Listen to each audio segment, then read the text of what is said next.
नमस्कार, मैं हूं मास्टर कुमार शानू और स्वागत करता हूं आज के इस खास वीडियो में। आज के इस वीडियो में हम पृथ्वीराज चौहान के बारे में पूरी तरीके से जानेंगे।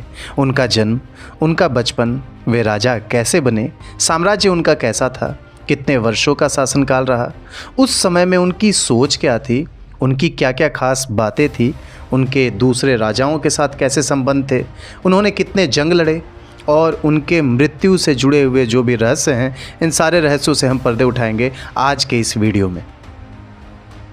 अजमेर के राजा सोमेश्वर चौहान और रानी कर्पूर देवी के पुत्र पृथ्वीराज चौहान का जन्म 1166 ईस्वी में हुआ था। पृथ्वीराज चौहान का बचपन प्रतिभाशाली और साहसी योद्धा के रूप में बीता था। वे बचपन से ही तीर कमान और तलवारबाजी में निपुण थे। साथ ही साथ युद्ध के अनेकों नए तरीके भी सीख चुके थे। अभी तक तो सब ठीक ही चल रहा था कि उनके पिता सोमेश्वर की मृत्यु हो जाती है और मात्र 13 साल की उम्र में पृथ्वीराज चौहान को अजमेर की राजगद्दी पर बैठना पड़ता है। अब आगे बढ़ने से पहले पृथ्वीराज चौहान के जन्म से जुड़े विवाद को समझना होगा। कुछ इतिहासकारों के मुताबिक पृथ्वीराज चौहान का जन्म गुजरात में हुआ था, लेकिन इस तथ्य का कोई प्रमाण नहीं है, यह निराधार है। चूंकि सोमेश्वर चौहान अजमेर के शासक थे, पृथ्वीराज चौहान का जन्म भी अजमेर में ही हुआ था। कुछ कारणों की वजह से पृथ्वीराज चौहान और उनके छोटे भाई हरिराज को गुजरात भेजा गया था, जहां पर उनका कुछ समय के लिए पालन पोषण किया गया था।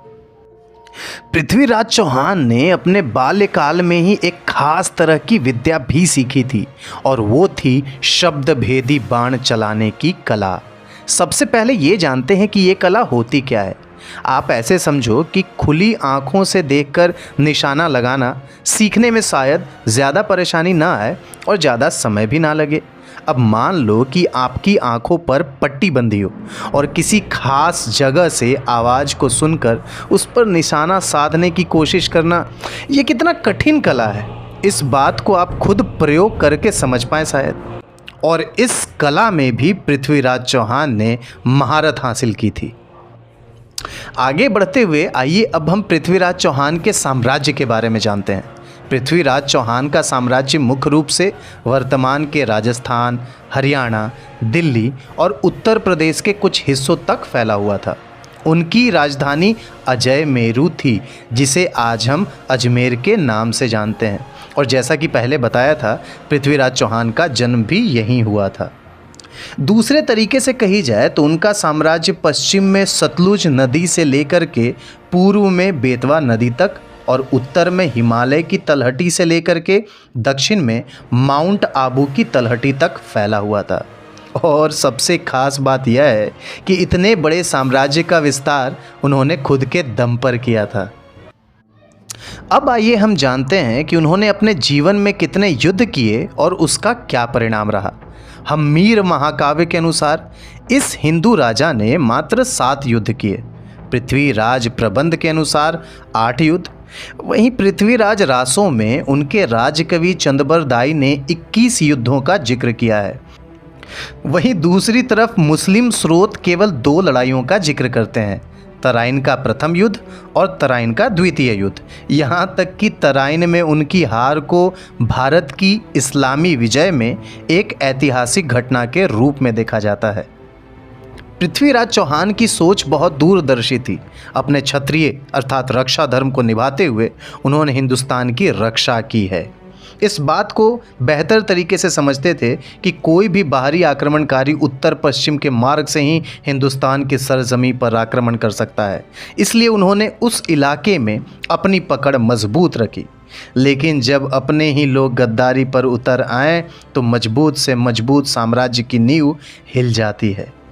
कन्नौज के राजा जयचंद्र ने आपसी रंजिश की वजह से पृथ्वीराज चौहान को धोखा देते हुए मोहम्मद गौरी को हिंदुस्तान पर आक्रमण करने का न्योता दिया।